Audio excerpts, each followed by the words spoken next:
Bonjour et bienvenue, voici l'épisode de Candace Owens traduit en français. C'est l'épisode du 29 octobre 2025. Installez-vous et bon visionnage. Très bien, les amis, par où commencer? Eh bien, la page Wikipédia de Turning Point USA a reçu une mise à jour très intéressante la nuit suivant l'assassinat de Charlie Kirk. Une certaine personne a mystérieusement été ajoutée à l'article pour la toute première fois, mentionnée comme cofondatrice de l'une de leurs divisions. C'est intéressant. Je me demande qui c'est. J'ai aussi été un peu surpris. J'étais évidemment absent dans le Wyoming quand le président Trump a honoré Charlie Kirk en lui dédiant sa propre journée comme cadeau d'anniversaire posthume. Mais j'ai été un peu surpris que des gens croient vraiment que cela mettrait fin d'une manière ou d'une autre aux théories du complot. C'est censé être terminé maintenant parce que, regardez, c'est la journée Charlie Kirk. D'accord, on verra bien. Et pour rester dans la famille Trump, Don Trump Jr. est sorti de son silence pour partager ses sentiments concernant l'enquête du FBI. Et alors là, vraiment, les gars, je me demande jusqu'où tout ça va vraiment. Parce qu'il n'y a pas un seul membre de la famille Trump qui aurait pu plus m'agacer avec ses commentaires que John Trump Jr. Bienvenue à nouveau sur Candace. Commençons par l'une de mes propres théories du complot, un peu farfelue. C'est en fait une idée qui me trotte dans la tête depuis des années.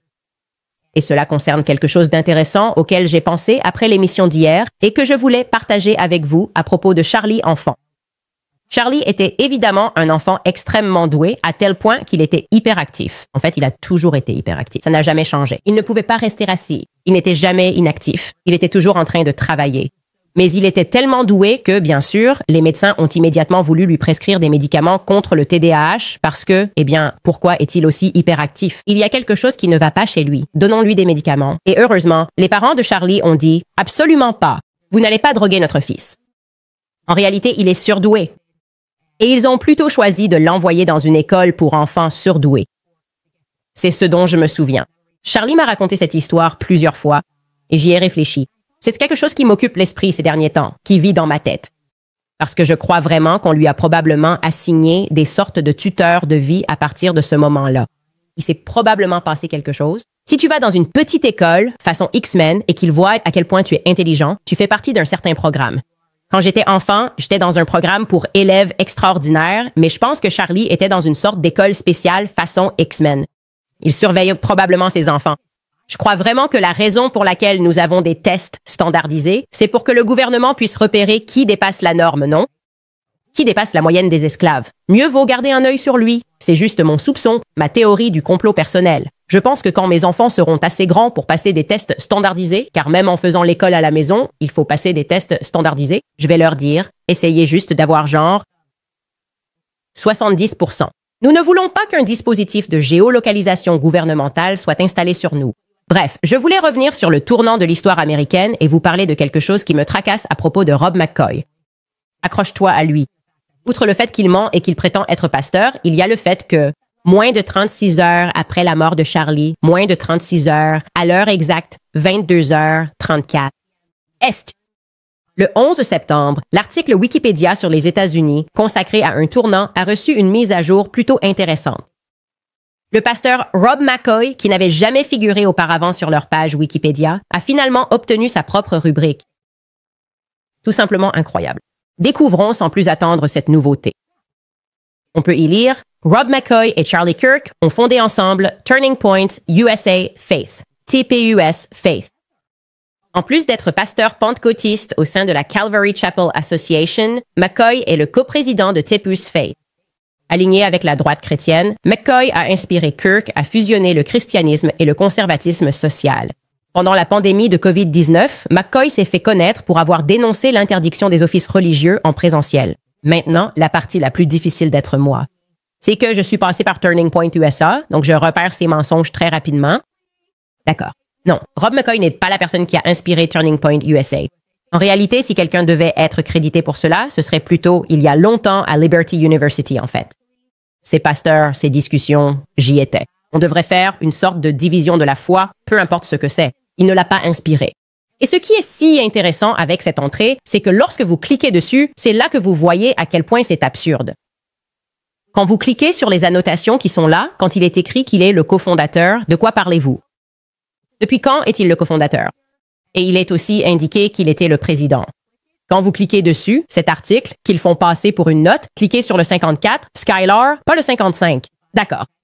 C'est du 24 novembre 2024. C'est la justification pour dire qu'il était un fondateur.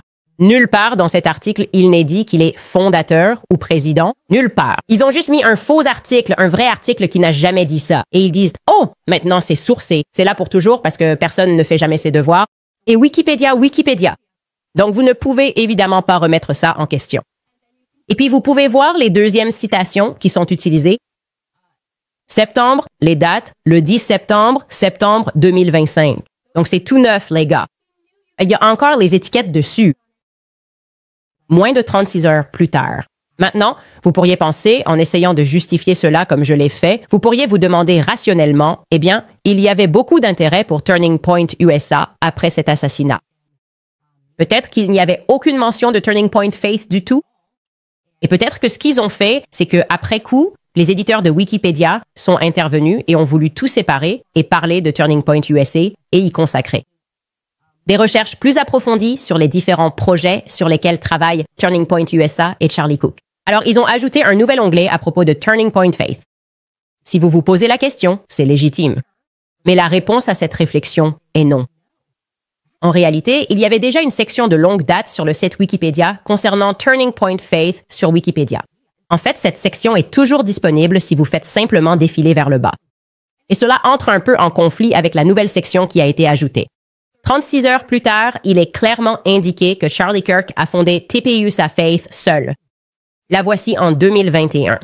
Charlie Kirk a fondé TPUSA Faith, une organisation qui affirme être dédiée au recrutement de pasteurs et d'autres responsables religieux pour qu'ils s'impliquent dans les questions politiques locales et nationales. L'organisation promeut un agenda de guerre culturelle et vise à attirer des partisans parmi les conservateurs religieux. Ses activités incluent des actions fondées sur la foi, des campagnes d'inscription des électeurs et l'éducation des membres aux valeurs fondamentales de TPUSA.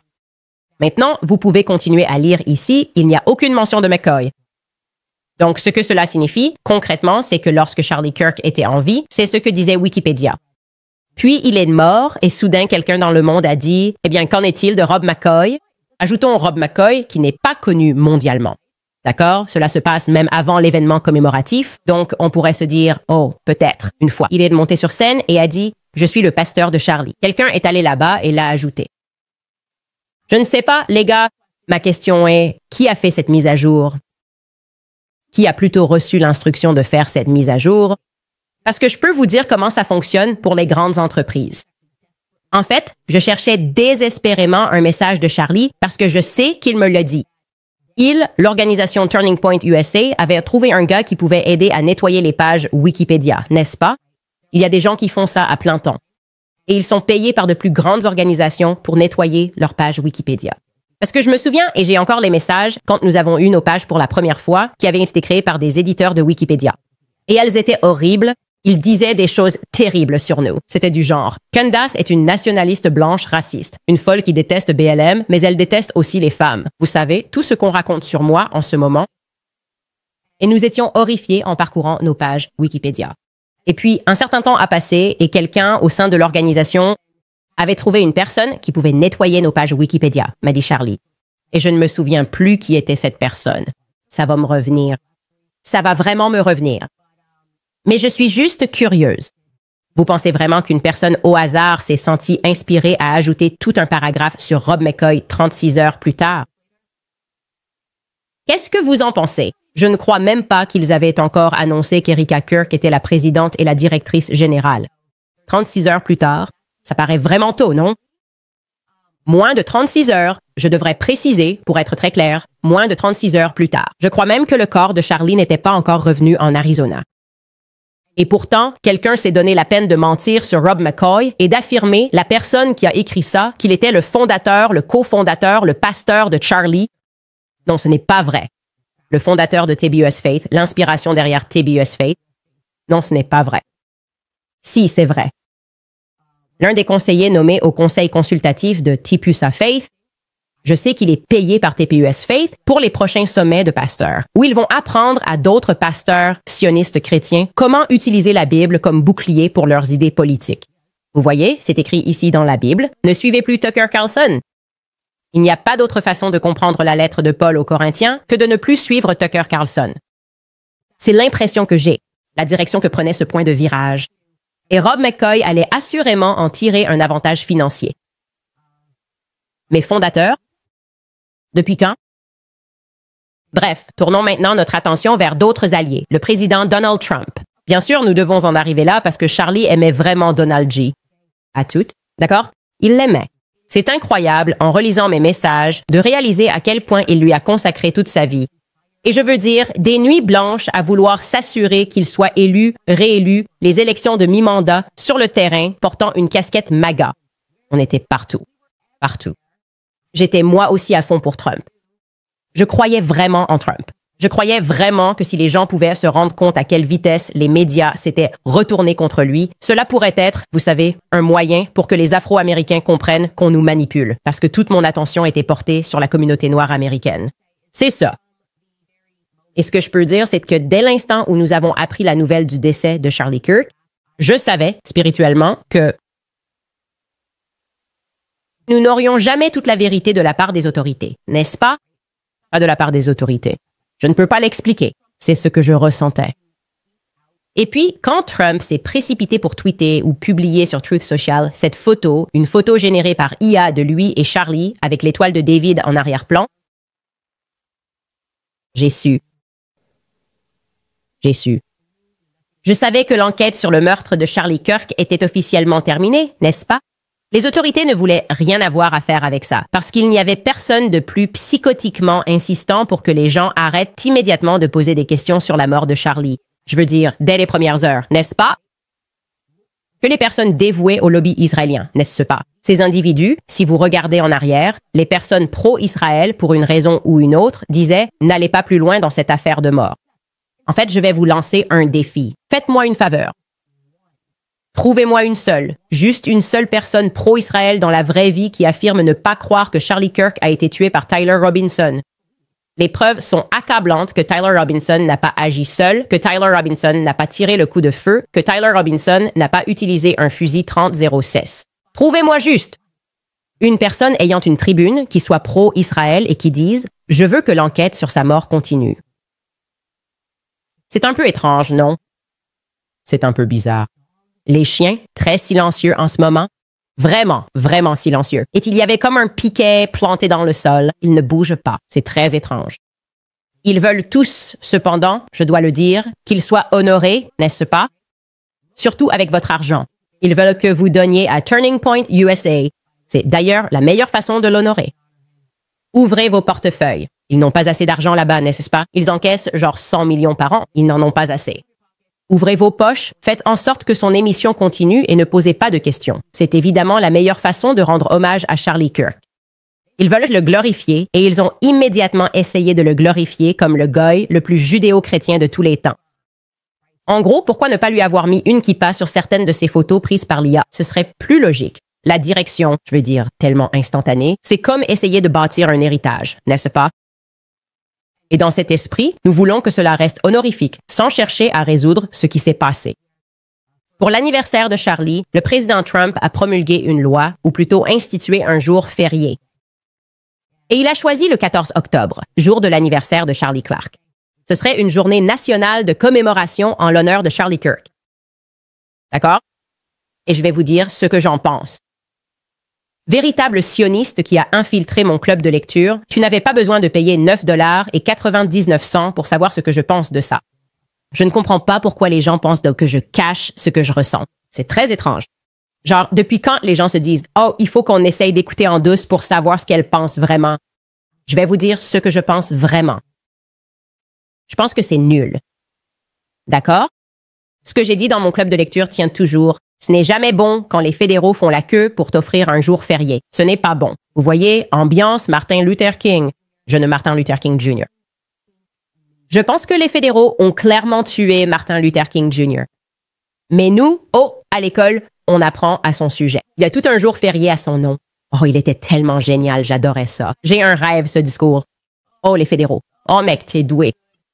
Tu étais tellement génial. C'est dommage qu'on ait dû te tuer. Je n'aime pas ça. Parce que la meilleure façon d'honorer Charlie Kirk est très évidente. Découvrons d'abord qui l'a tué. On fêtera le jour férié plus tard. Je veux d'abord savoir qui l'a tué. Et donc, ça me frappe. Je suis frappée par Trump et par le manque d'exigence, le manque de pression sur le récit. Trump s'est vraiment présenté, du moins à moi, quelqu'un qui a voté pour lui 2 fois. Il s'est présenté comme un individu qui ne faisait pas confiance à l'establishment fédéral. Ça semble être une occasion facile ici. Tu es un ami. Il te voyait, à bien des égards, comme une figure paternelle. C'est ça. Et les fédéraux, qu'est-ce qui se passe ici? Et je me suis dit, peut-être qu'il l'a fait parce que j'étais dans cette phase de ressentiment. Et je n'ai vraiment pas relevé la tête avant des semaines plus tard, quand j'ai pu arrêter de pleurer à chaque seconde. Et je me suis dit, peut-être que j'ai raté quelque chose. Peut-être que Trump a vraiment dit que c'était n'importe quoi. Peut-être qu'il a vraiment demandé une enquête. Et nous avons fait une recherche sur Truth Social pour voir combien de fois le président Trump avait tweeté ou publié sur Truth Social pour demander une enquête plus approfondie sur le meurtre de Charlie Kirk. Et il n'y avait qu'un seul tweet que nous avons pu trouver à ce sujet. Et ce tweet n'est pas ce que je décrirais comme un appel de sa part à une enquête sur le meurtre de Charlie Kirk, en réalité. Le voici. C'est le seul que nous ayons pu trouver. Pourquoi le merveilleux Turning Point était-il sous enquête par le dérangé Jack Smith et l'administration Biden corrompue et incompétente? Ils ont essayé de forcer Charlie. Et de nombreuses autres personnes et mouvements à cesser leurs activités, ils ont instrumentalisé le ministère de la Justice contre les adversaires politiques de Sleepy Joe Biden, y compris moi. Ils ont permis à la fille d'un juge, de l'un des procès corrompus intentés contre moi, de devenir la plus grande collectrice de fonds pour Biden et Kamala, amassant des millions de dollars pour elle-même et sa famille. Mais avec son père, le juge, non seulement refusant de se récuser, mais m'imposant en plus une ordonnance de bâillon, m'interdisant de parler de leur famille, de corruption et de conflits d'intérêts sans précédent. Ça ne va pas bien vieillir, cette histoire d'ordonnance de bâillon, n'est-ce pas? Tous les principaux analystes et commentateurs juridiques ont dit que ce procès était injustifié et n'aurait jamais dû avoir lieu. Mais il a eu lieu à cause d'un juge corrompu qui, espérons-le, paiera un jour le prix fort pour ses actes illégaux. D'accord. Sur une échelle de 1 à 10, à quel point est-ce que c'est? Qu'est-ce que tu ressens à propos de Charlie Kirk? Je ne sais pas. Je ne sais pas quoi en penser. Je ne sais pas quoi en faire. Comme je l'ai dit, c'est assez évident. Ils veulent juste qu'on regarde tout ça et qu'on dise « affaire classée ». Tu ne vois pas? Nous sommes tous unis. Nous sommes là, debout. Nous lui offrons un jour férié. Nous sommes en train de signer ça. Et il y a tous ces photographes ici. La principale responsable de la collecte de fonds de Turning Point est là et elle pleure. Donc évidemment, elle adorait Charlie. Kash Patel était là. De toutes les personnes, c'est incroyable pour moi. Ils sont là, Kash Patel est là. Donc tu vois, nous sommes tous unis. Tu peux totalement faire confiance à la science du FBI maintenant. Nous écartons la corruption. C'est pour ça qu'on ne sait pas de quoi parlent les dossiers Jeffrey Epstein. Parce que tout ce qu'on avait à faire, c'était de gagner contre les démocrates et la corruption serait terminée. Est-ce qu'on parle encore de Jeffrey Epstein? Je suis désolée. Tu sais, j'ai réalisé quelque chose, vraiment et sincèrement. Avec le recul, ils ont vraiment pris la meilleure décision en ne m'invitant pas à parler à la cérémonie en mémoire de Charlie. Franchement, bravo à celui qui a pris cette décision. Parce que j'aurais juste été au top de ma forme façon Kanye. J'aurais sauté sur scène et arraché le micro à Suzy Wiles ou à quelqu'un d'autre. Tu te moques de moi? Qu'est-ce qui se passe ici? Que se passe-t-il? Même le discours de Trump. Tu te souviens quand il a raconté l'histoire de Charlie interviewant un élève de cours moyen 1 et il parlait de Breland Holland? Et je dis Holland d'ailleurs parce que c'était son nom quand Charlie l'a interviewé, parce que Trump n'était pas là. Rien à voir avec Trump. Quand Charlie est allé sur le podcast de ce gamin de cours moyen 1, il s'appelait Breland Holland. Et j'étais à côté de lui. C'était moi et Charlie. Quelle histoire étrange pour Trump de sortir ça de nulle part, de la raconter sur scène lors de son hommage. Il n'était pas là. Ça n'avait rien à voir avec lui. Le gamin avait quelques relations et bien sûr, il était vraiment adorable, en cours moyen 1, super poli et plein d'énergie. Et il a dit « J'adorerais t'interviewer. Je ne me souviens plus qui était le gars, qui était son père. C'est moi qui lui ai obtenu l'interview avec nous. » Et tout à coup, Trump est juste... Il raconte cette histoire sur scène à la cérémonie d'hommage à Charlie, comme s'il y était alors que ce n'était pas le cas. Alors, qu'est-ce qui se passe avec Kash Patel qui montre sa tête là-bas? Je ne comprends vraiment pas comment ces gens font. D'accord. Je mourrais littéralement de honte. Je tomberais raide mort de honte avant même d'oser me présenter à cet événement. Si j'étais Kash Patel, genre, est-ce qu'ils ont perdu ce sentiment? Est-ce que c'est une nouvelle espèce humaine dont je n'ai jamais entendu parler? Où tu ne ressens rien, il n'y a juste rien. C'est comme un truc à la Josh Hammer. Ils ne ressentent absolument aucune honte. Et ils peuvent juste y aller et faire semblant de rendre hommage. Je ne comprends pas. Je ne comprends vraiment pas parce que je dois être d'une espèce différente de ce que c'est. Je me liquéfierais. Je préférerais littéralement me fondre dans le sol plutôt que de montrer mon visage, sachant à quel point j'ai tout raté. Le monde entier sait ce que c'est que de tout rater. Comment tu fais pour te pointer au travail, Kash Patel? Et la réponse, c'est qu'il se pointe au travail et il exige que tout le monde arrête de creuser parce qu'il a la situation en main. Il a une toute petite équipe de personnes au FBI qui ont le droit de toucher à quoi que ce soit. Concernant l'affaire Charlie Kirk, parce que, vous savez, c'est ça la transparence. Enfin, les adultes sont aux commandes.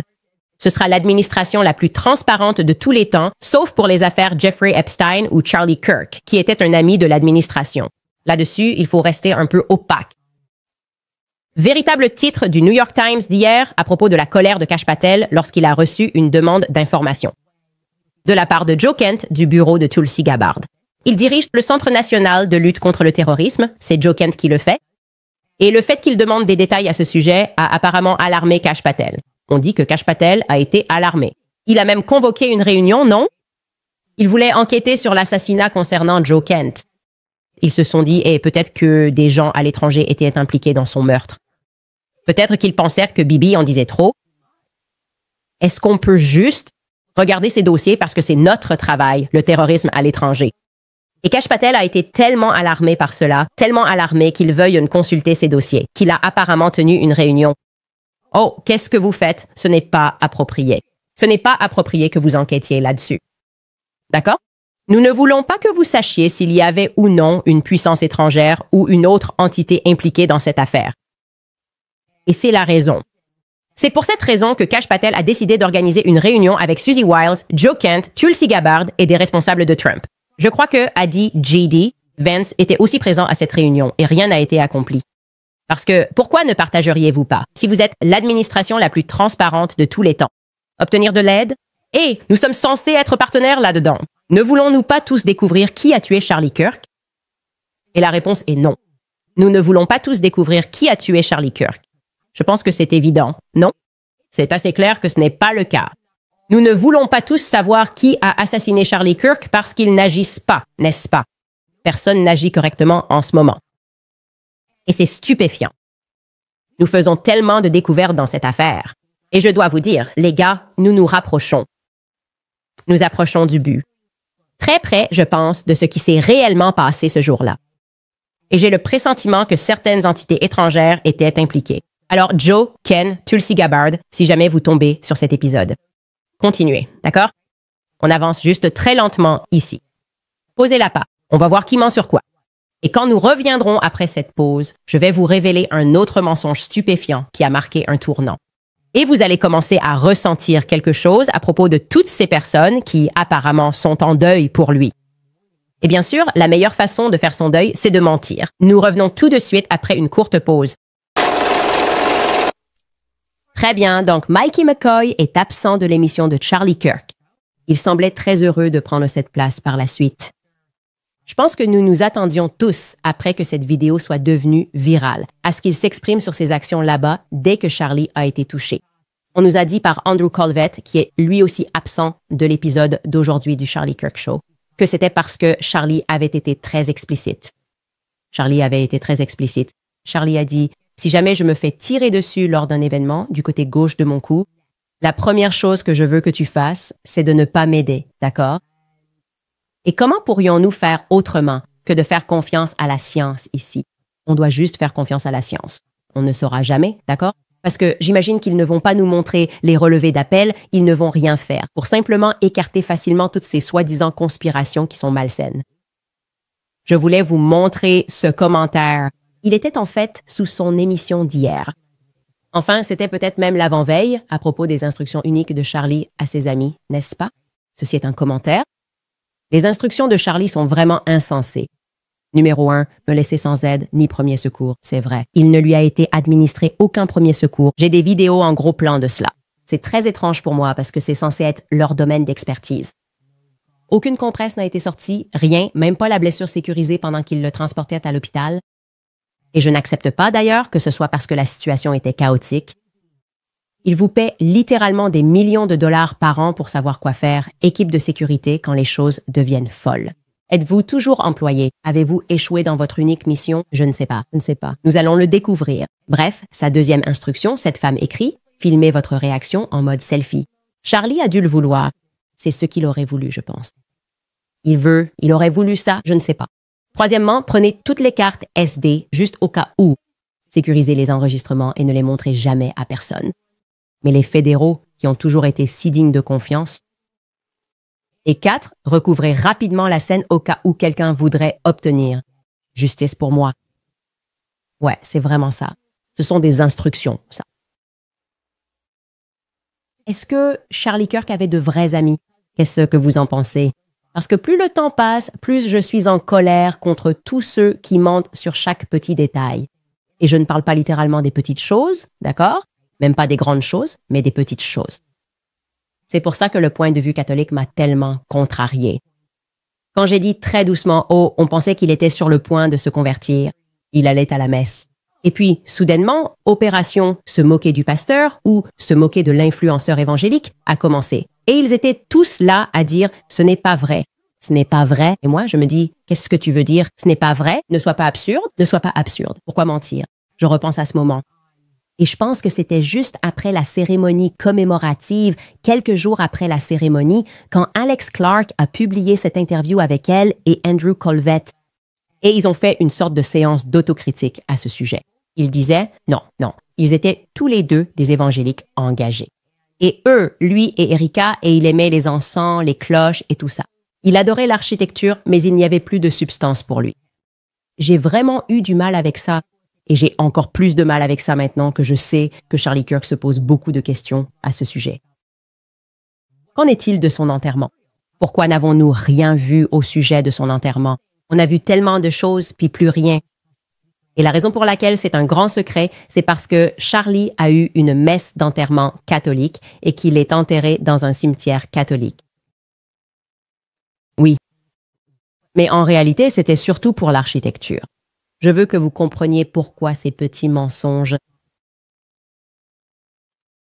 Je pense qu'on ne peut que supposer que c'est parce qu'ils s'inquiètent pour l'argent. Non? Ils ne veulent pas contrarier exactement les mêmes personnes qui faisaient pression sur Charlie Kirk. Et j'adore quand ils disent « Oh, je crois qu'Andrew a dit dans cette interview, ce n'est qu'une petite partie de nos donateurs par rapport au reste de nos donateurs. » D'accord, mais est-ce qu'ils signent les plus gros chèques, Itao? Par exemple, Bob Shulman a retiré 2 millions de dollars. Ça doit vouloir dire quelque chose si tu as récolté 70 millions de dollars l'année dernière et qu'il a retiré 2 millions, comme ça. Est-ce qu'il signe les plus gros chèques? Parce que c'est pertinent. Et je pense que la réponse à cela est oui, je pense. Ils ont insisté et font pression sur eux, comme on l'entend, pour maintenir l'idée que Charlie est mort pro-Israël. Mais pour faire ça, pour avoir le cran de le faire, pour le savoir, tu savais où il était enterré et tu as assisté à cette messe? Et tu as eu le cran de t'asseoir et de me faire du gaslighting. C'est ce que tu as fait. Tu étais en train de me manipuler, en fait. Moi, n'est-ce pas? Tu n'as pas dit mon nom, mais toi. En parlant de moi, n'est-ce pas? Oh non, il était juste l'évangélique le plus engagé. Qu'est-ce qui ne va pas chez tout le monde? Pourquoi personne n'a, je ne sais pas, l'esprit qui l'anime? C'est juste que, je ne sais pas, moi, ça me rendrait malade. Malade de moi-même. Je ne peux pas mentir comme ça. Je ne peux même pas mentir ne serait-ce qu'un peu comme ça. Je ne peux même pas raconter de petits mensonges. Et toi, tu arrives à rester là, droit comme un soldat, à tromper tout le monde, à tromper les foules, et parfois même à le faire en pleurant. Pour être encore plus convaincant. C'est fou, à mon avis. C'est incroyable. Pour ce qui est de ses amis, je vais vous le dire. Comme je l'ai dit, personne en tête d'affiche n'aurait pu me contrarier davantage que Don Jr. Don Jr. était un des amis de Charlie comme un frère, littéralement un frère. Don Jr., soit dit en passant, a été l'une des personnes qui ont grandement contribué à bâtir Turning Point USA. Il était là. D'accord. Il a participé à un tas d'événements sur les campus universitaires avec moi et Charlie. Et nous en étions toujours si reconnaissants. Oh là là, je me souviens quand Don Jr., il a commencé à me suivre, j'ai des échanges de messages techniques avec Charlie. Je me suis dit, oh là là, Don Jr. C'est incroyable. Il me retweeterait. Le début de l'histoire du Canada comprend Don Trump Jr. Il est probablement, sans aucun doute, le membre de la famille Trump le plus impliqué dans le reportage initial de Turning Point USA. D'accord. Et comme je l'ai dit, je sais ce que Charlie pensait de Don Trump Jr. Alors, lorsque la journaliste Megyn Kelly lui a posé la question de savoir ce qu'il pensait personnellement de l'enquête en cours sur l'assassinat tragique de Charlie, je m'attendais sincèrement à ce qu'il réponde quelque chose comme « Je pense que c'est vraiment n'importe quoi ». Mais ce n'est absolument pas ce qu'il a dit, à ma grande surprise. Comme vous le verrez, il a tout fait pour éviter la question. Megyn Kelly insiste, puis vous entendrez sa réponse. Écoutez bien. Que ressentez-vous à propos de l'enquête sur la mort de Charlie? Pouvons-nous avoir confiance en elle? Avez-vous l'impression qu'elle est bien menée? Jusqu'à présent, écoutez, jusqu'ici tout va bien. Je pense que, vous savez, j'ai eu cette conversation avec beaucoup de gars qui ont été, vous savez, très impliqués depuis le début. Et, vous savez, d'autres qui font partie intégrante de ce mouvement et qui, vous savez, vont prendre le relais. Vous savez, prendre un rôle plus important, des gars comme JD, par exemple, qui disent, ils croient qu'on doit continuer. Des gens, vous savez, comme moi, eh bien, j'ai déjà fait beaucoup de choses, mais je dois en faire encore plus. Nous devons continuer sur cette lancée. Il n'y aura jamais de remplaçant pour Charlie Creek. Et on ne peut pas simplement remplacer ça. Mais si nous pouvons trouver 10 personnes capables de faire 10% de ce qu'il a accompli et qu'elles s'investissent pleinement, nous pourrons faire perdurer cela. Et honnêtement, nous lui devons tous cela. Pour revenir à la question, as-tu confiance dans l'enquête? Devrait-on avoir confiance dans cette enquête menée par le FBI? Oui, j'ai confiance. Enfin, je ne sais pas. Je n'aime pas quand les gens ont des conversations privées, mais j'ai parlé à tout le monde autour de moi et à Erika. J'ai confiance, oui. Quand je commence à voir certaines autres choses, je me dis mince. Et d'ailleurs, pour être clair, comme vous le savez probablement, si vous êtes ici, c'est que vous me suivez un peu. Je suis à peu près aussi conspirationniste qu'on peut l'être tout en restant sain d'esprit. Et pour de bonnes raisons, non? Je pense que j'ai été le premier à dire que la différence entre une théorie du complot et la vérité, c'est généralement environ 6 mois. Vous savez, j'étais celui qu'on a réprimandé pour avoir mis en avant toutes les choses évidentes. Qui étaient des théories du complot, comme, vous savez, Wuhan ou peu importe, une fuite de virus de laboratoire. Vous savez, le problème, c'est qu'il existe tout un petit milieu composé de clans et de personnes qui sont plus qu'heureux, vous voyez, d'en tirer profit. Vous savez, de profiter de tout ça. Encore une fois, je ne dis pas que beaucoup de ces choses ne sont pas réelles ou vraies, et j'ai moi-même défendu tout cela, mais certaines choses partent un peu en vrille, et je pense que, vous savez, c'est même utilisé par l'autre camp comme un moyen de détourner l'attention de l'essentiel, de ce qui lui est arrivé, de ce que l'autre camp a prouvé qu'il était réellement prêt à faire. Oh là là, j'ai tellement de choses à dire sur cette vidéo. Bon, la première chose que je veux dire, Don Trump Jr., ce n'est pas un mauvais garçon, pas un mauvais gars. Don Trump Jr., il ressemble peut-être, à certains égards, à Mikey McCoy. Je regarde Mikey McCoy. Je ne connais pas du tout Mikey McCoy. Et je ne pense pas que ce soit une mauvaise personne. Je pense qu'il est dans l'ombre de son père, n'est-ce pas? Je pense qu'il est dans l'ombre de son père. Je pense que Don Jr. a probablement été dans l'ombre de son père toute sa vie. Parce que ce qu'il dit, quand il commence à se donner des crédits et dit « Oh, j'étais dehors avec le Wuhan, j'ai dit ceci à propos du Covid, blabla », tout ça est vrai. C'est le vrai Don Trump Jr. Il a en fait été l'une des personnes les plus vocales à propos des dossiers Jeffrey Epstein. Jusqu'à ce que papa dise « On parle encore de Jeffrey Epstein ?» Droite. Et c'est ce que je veux dire quand je parle de quelqu'un qui vit dans l'ombre de son père. Et c'est une situation difficile à vivre. Je veux donc faire preuve de bienveillance en considérant cette dynamique particulière lorsque papa dit « il faut faire ça ». Et vous devez continuer à vivre en sachant que vous aviez une véritable relation avec Charlie, car vous aviez bel et bien une relation avec Charlie. Mais Don, de moi à vous, il vaut mieux se taire.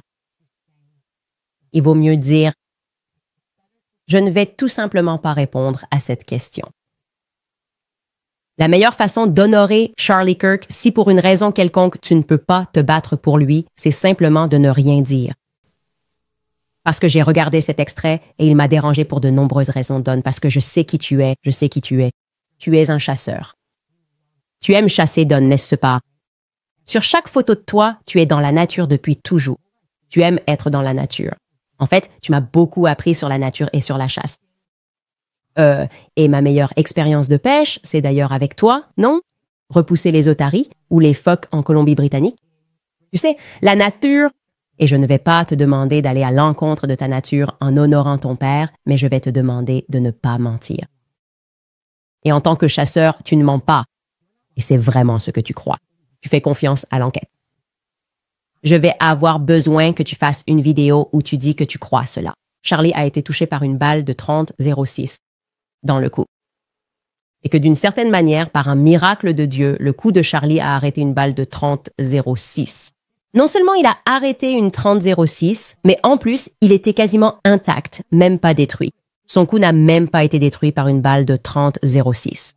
Un tel miracle, Don. Tu connais la chasse, tu connais les armes. Donc je te demande, si c'est vraiment ce que tu crois, de clarifier ce point. Fais une vidéo. Assieds-toi avec moi.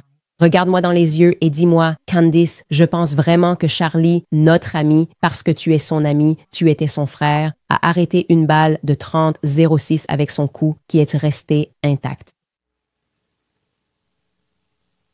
Tu ne diras pas ça, Dawn. Tu ne le diras pas parce que ce n'est pas vrai. Et je pense que spirituellement, ça te perturberait. Et les chasseurs qui écoutent savent que tu n'y crois pas. Tu en sais trop. Donc, encore une fois, je vais te demander si tu ne peux rien dire. Je comprends les liens qui nous unissent. Je comprends Jared et Ivanka et leurs investissements en Israël, ainsi que la pression exercée par les sionistes pour simplement garder le silence. Pendant que ses autres frères et sœurs et des gens du mouvement, des personnes qui ne connaissent même pas Charlie, cherchent à faire toute la lumière sur cette affaire. Parce que tout ce qu'on nous vend, c'est du pur n'importe quoi. Voilà ma demande pour toi, Don. Bref, pour passer à autre chose, sur le sujet d'Israël, je voulais te dire ceci.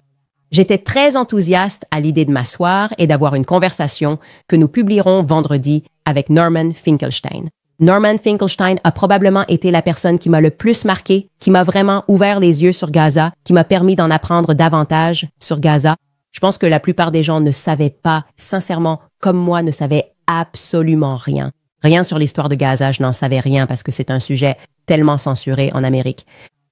Et on nous a tous dit que, vous savez, c'était notre devoir, après tous les films sur l'Holocauste et l'endoctrinement autour de l'Holocauste qui a eu lieu dans le système scolaire.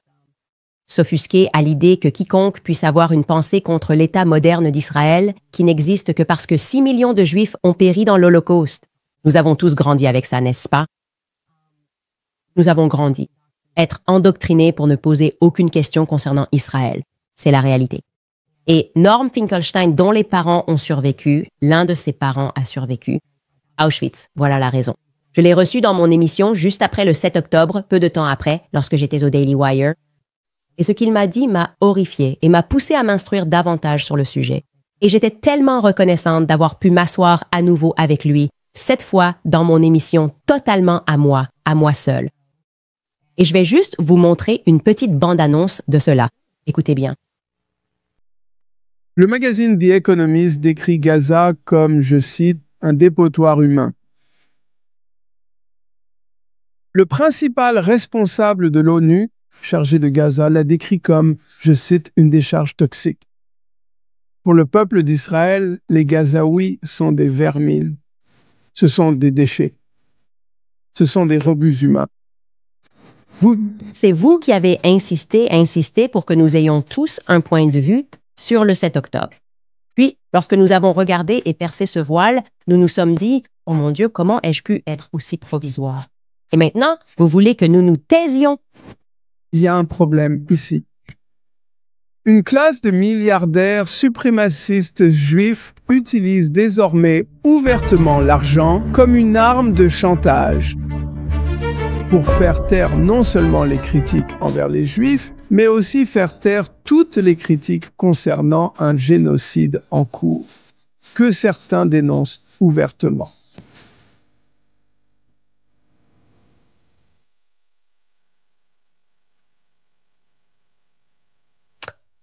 Vous savez, c'est une interview extrêmement instructive. Nous avons discuté de tout pendant un peu plus de 2 heures. Et si vous êtes quelqu'un qui est dans l'incertitude sur le sujet, j'étais moi-même dans l'incertitude il y a quelques années. Je ne le suis plus aujourd'hui. Et si vous voulez l'entendre de la part de quelqu'un qui a à la fois les qualifications, l'expérience et qui se trouve aussi être juif. Alors c'est vraiment l'interview à écouter. Encore une fois, nous la publierons vendredi. D'accord? Je vais d'abord parler de quelques sponsors avant de passer à vos commentaires et questions. Très bien. Alors hier, dans les commentaires, quelques personnes ont posé des questions sur la nouvelle relique derrière moi et je peux vous dire rapidement comment je l'ai obtenue. Évidemment, elle est nouvelle. Quand nous étions dans le Wyoming, nous avons voyagé avec des prêtres. C'était quelque chose que mon mari et moi avons commencé à faire l'année dernière ou l'année d'avant, non, l'année dernière. Et cela a enrichi notre expérience de voyage en famille. Et cela permet aussi de faire le point sur soi-même et de réfléchir aux choses d'un point de vue théologique. Et aussi ressentir un sentiment de protection en pouvant prier. Je sais que j'ai reçu tellement d'emails et de commentaires de personnes qui se sont senties interpellées. Donc pour une raison que vous ne connaissiez même pas, des gens disaient « Je ne suis pas allé à l'église depuis 45 ans et après avoir vu Charlie se faire assassiner, j'ai su que je devais aller à l'église. » N'ignorez pas cela, d'accord? Vous n'êtes pas comme un sac en papier flottant dans le vent. Comme le dit la chanson de Katy Perry, vous avez bel et bien un esprit. Et ce que vous ressentez, tout le monde sent que nous sommes actuellement dans une sorte de bataille spirituelle. Vous commencez à vous réveiller. Je sens que des gens commencent à se réveiller, réalisant que ça ne va pas. Les gens me demandent, vivons-nous dans une matrice? Vivons-nous dans un complexe militaro-industriel? Vous reconnaissez que quelque chose ne va vraiment pas.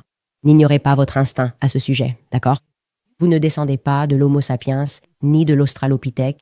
Ce n'est pas l'histoire de l'homme. Ce n'est pas l'histoire de l'homme. Ce n'est pas de là que vous venez. Comme je l'ai dit, vous avez un esprit et il y a plus que cela. Il y a plus. Bien sûr qu'il y a plus. Bien sûr qu'il y a une vie après la mort, d'accord? Et l'idée qu'ils veulent donc que vous croyiez, c'est non, non, non, c'est tout. Vous êtes ici pour environ 80 ans, alors vous feriez mieux d'être égoïste et de nous laisser vous asservir ici, là où nous avons le pouvoir. Je parle de ces démons contre lesquels nous nous battons, là où nous avons le pouvoir. En vous poussant à compromettre vos valeurs, à compromettre qui vous êtes, à vendre votre âme dans certains cas, n'est-ce pas? Ce n'est pas une expression. Nous avons constaté que des gens ont littéralement vendu leur âme. Ils ne comprennent pas ça. Ils ne le comprendront qu'après leur mort. Ils se rendront compte de ce que cela signifie réellement. Ils comprendront que l'enfer, c'est pour l'éternité, d'accord? Et comment nous en sommes arrivés là, d'accord? L'histoire de Saint Michel menant les anges au ciel, la grande bataille céleste, terrassant Satan et les anges qui le suivaient, tout cela est bien réel. Et Saint Michel est une prière de protection. Je trouve cela très puissant. C'est une prière très puissante que nous récitons chaque dimanche à la messe. Et je pense que, vous savez, rien que la façon dont ça commence, Saint Michel, défends-nous au combat. Sois notre protection contre la méchanceté et les pièges du diable. Que Dieu le réprimande, nous le prions humblement. Et toi, prince des armées célestes, par la puissance de Dieu, précipite Satan en enfer. Et tous les esprits malins qui rôdent dans le monde à la recherche des ruines des âmes. Amen. C'est une prière puissante et nous sommes là. Nous avons besoin de protection. D'accord? Mais je crois fermement qu'une fois de plus, le bien et la lumière vont triompher. Je le ressens. Et beaucoup d'entre vous le ressentent. Et j'adore vos courriels où vous me parlez de vos rêves. Les personnes à Turning Point ont fait des rêves. Il y avait une jeune femme qui m'a envoyé un email et m'a dit « Candice, je dois absolument te dire, la semaine précédant cela, j'ai fait un rêve très vif à propos d'une certaine personne dans l'entreprise. Et 6 serpents qui l'entouraient. Et je ne savais pas que Charlie allait être assassiné. Et cette personne a raconté son rêve en détail. Et il y avait beaucoup de gens qui ont rêvé, pour une raison quelconque, que le chiffre 6 apparaissait dans leurs rêves. En ce qui concerne l'arme, quelle qu'elle soit, c'était 6 qui apparaissait. Donc, je me fie un peu à l'intuition qu'il y aurait peut-être 6 personnes qui l'ont trahi à la fin de tout ça. Parce qu'il y avait un rêve de trop qui venait de personnes du monde entier. Faites confiance à votre instinct. N'ignorez pas vos rêves. N'ignorez pas votre intuition. Bref, voici d'autres commentaires que nous avons ici. Max Hardy écrit « Salut Candice, j'ai 16 ans et je fais l'école à la maison. Je regarde chaque épisode. Nous prions pour ta protection. Je viens d'acheter Blackout, le livre. Je termine The College Scam. Et ensuite, je devrais absolument me procurer le livre de Josh Hammer parce que Charlie l'a soutenu et voulait vraiment que tout le monde le lise. Non, bien sûr, évidemment. Genre, évidemment, tu plaisantes? Genre, tout de suite. C'était en gros ses derniers mots. Et puis, c'est ce qu'il a dit, Josh Hammer vend ton livre quoi qu'il arrive, mec. Aussi sur sa liste d'instructions. Maria Garcia écrit « Candice, que signifie être le David de Charlie ?» Je pense que ça veut probablement dire qu'on doit abattre quelques Goliaths. Que Dieu te bénisse. Qui sait? Je veux dire, nous n'aurions jamais pu imaginer le poids de ses rêves. Mais je pense que ce que j'en retiens et ce que j'ai compris et pourquoi cela m'a fait pleurer quand j'ai réalisé cela. Ce moment est arrivé parce qu'il savait que sa vie serait courte et il le savait. Pour une raison ou une autre, j'allais être la seule à le défendre publiquement. Celle qui irait se battre contre tout le monde. Et je le pense vraiment, contre tout le monde. Ça m'est égal. Vous n'avez pas le droit de faire ça. Vous n'avez pas le droit de m'obliger à regarder quelqu'un avec qui j'ai grandi prendre une balle dans la gorge, puis de me dire de me taire. D'accord, il doit y avoir des règles ici. Vous n'avez pas le droit de faire ça et vous êtes en train de perdre. Vous le sentez, n'est-ce pas? Vous sentez que l'énergie n'est pas de votre côté. Il y a une raison à cela. Il n'y a aucune énergie derrière vous. L'énergie ne va pas suivre l'obscurité. C'est juste, c'est comme ça. Ted écrit, j'ai porté mon pull Candace Sia en public aujourd'hui. Une femme est venue me voir et m'a traité de courageuse. Elle m'a dit, bravo à vous, j'adore ça. À ce moment-là, j'étais tellement fière d'être du côté de la vérité. Continuez et ne vous arrêtez pas. Vous êtes tellement soutenu. Je sais que je ne suis pas soutenu par les gens en costume. Je sais que je ne suis pas soutenu par, vous savez, Susie Wiles White House. Je sais que je ne suis pas soutenu par les donateurs, les gros donateurs, les donateurs juifs de Turning Point USA qui font pression sur Charlie. Mais je sais que rien de tout cela n'a d'importance. Rien de tout cela n'a vraiment d'importance. Et devinez quoi? Je n'ai pas vendu mon âme. Je n'ai pas vendu mon âme. Et tout ce que j'essaie de faire, c'est d'aller au paradis et d'espérer revoir mon ami. Christine Jones écrit « TPUSA est mort avec Charlie. J'ai vu beaucoup de vos commentaires disant que l'émission n'est plus la même. Et c'est parce que rien ne peut survivre quand c'est étouffé par des mensonges. » Et c'est finalement ce que j'espère pour ces personnes. Pour revenir à mon point, je ne crois en fait pas à la peine de mort parce que c'est trop facile. Pour les personnes qui n'ont pas tué Charlie, mais qui l'ont peut-être trahi avant ou après, parce que j'ai l'impression que accepter ce récit bidon est un acte de trahison. Je veux que ces personnes traversent le reste de leur vie, de longues vies. En fait, je veux qu'ils aient de longues vies. Et que dans chaque pièce où ils entrent, ce soit étouffant, étouffé par les regards des gens, par leurs pensées. Ils peuvent ressentir l'énergie des gens qui savent. Toi aussi? On sait. Je veux qu'ils ressentent cette énergie. Peu importe qui tu es, peu importe la promotion que tu obtiens, le titre que tu portes, le chef que tu es, les gens autour de toi, dans chaque pièce où tu entres, savent, n'est-ce pas? Ils ne savent pas vraiment, mais ils savent. Et cela devrait tout signifier. Mélanie Souris écrit « Candice, c'est plus grand que ce que le monde pense. Charlie, je savais que tu avais compris la mission. Charlie, David, tu as été choisi pour un moment comme celui-ci. Dieu te protégera. Rien ne te fera de mal. » Baz écrit « Le fait qu'ils aient essayé de faire passer ça pour une blessure causée par un 30-06 nous montre juste à quel point ils nous prennent vraiment pour des idiots. Ils ont surestimé ces manuels publiés par Maxwell, avec lesquels ils ont essayé de nous endoctriner. Je suis content que les gens commencent à se réveiller. Oui, si vous ne voyez pas à quoi il fait référence, le père de Ghislaine Maxwell a effectivement commencé avec, je crois, Macmillan, mais ne me citez pas là-dessus. C'était comme Maxwell Macmillan qui publiait nos manuels scolaires venant de l'empire Jeffrey Epstein. C'est assez incroyable. Nous avons parlé de cela dans notre série sur Epstein. Si vous souhaitez revenir la regarder, nous l'avons sauvegardée sur YouTube comme l'une de nos séries. Et c'est une bonne série à parcourir. On commence vraiment à comprendre comment tout cela fonctionne. Julie écrit « Tucker Carlson a interviewé le créateur original de Wikipédia. D'après lui, c'est totalement corrompu aujourd'hui et il s'est fait évincer. Maintenant, ça a toujours été corrompu. Je veux dire, nous vous avons montré cette vidéo de celui qui, à l'époque, n'était pas le premier ministre d'Israël, mais qui l'est devenu par la suite. Et il montrait comment il formait des gens à modifier des articles sur Wikipédia afin de favoriser les sionistes et la cause sioniste. Et c'est un extrait incroyable. Il faut que vous le retrouviez. Nous l'avons montré plusieurs fois, mais c'est tellement typique d'Israël, c'est incroyable. Timothy écrit « L'effort pour te discréditer, Candace, parce que tu remarques tant de choses, est révélateur. Toute personne logique, sans agenda, pense et dit les mêmes choses que toi. Ça a tout simplement trop de sens et ils sont carrément maléfiques. » Ouais, et la psychologie derrière tout ça est juste épuisante, non? C'est comme si tu t'en soucies, tu aimes le porno. Si tu t'en soucies, tu veux juste des clics.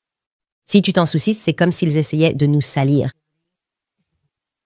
C'est juste du n'importe quoi. C'est comme je l'ai dit, nous devons nous endurcir contre leur psychologie. Ce sont comme des opérations psychologiques militaires. C'est pour ça qu'ils en ont besoin. Des bots sur Internet, ce qu'ils font. Comme nous l'avons appris, ils achètent tellement de bots sur Internet. C'est un enjeu qu'Israël prend. C'est pour ça qu'ils veulent TikTok, parce qu'ils veulent que tu ressentes cette pression que Charlie a ressentie, comme si tout le monde pensait ça, sauf toi, alors tu te sens isolé. Le but de tout ça, c'est l'isolement. C'est un aspect psychologique. T'es isolé dans ton opinion, alors arrête d'exprimer cette opinion. Fais comme tout le monde. Ici, tout le monde aime Israël. Il n'y a que toi qui ne l'aimes pas. Donc, c'est toi qui as un problème. C'est exactement la même chose ici. Non. Laisse-moi te dire quelque chose tout de suite. Nous sommes la majorité. C'est tellement évident pour moi.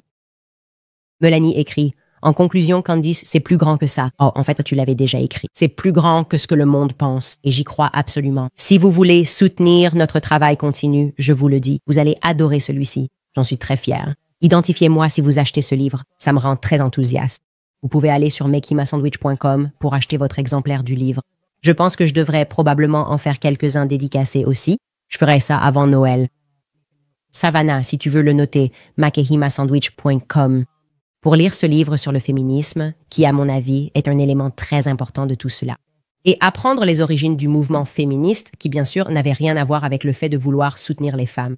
En réalité, c'était une initiative gouvernementale parrainée par les enfants des bolcheviks, évidemment.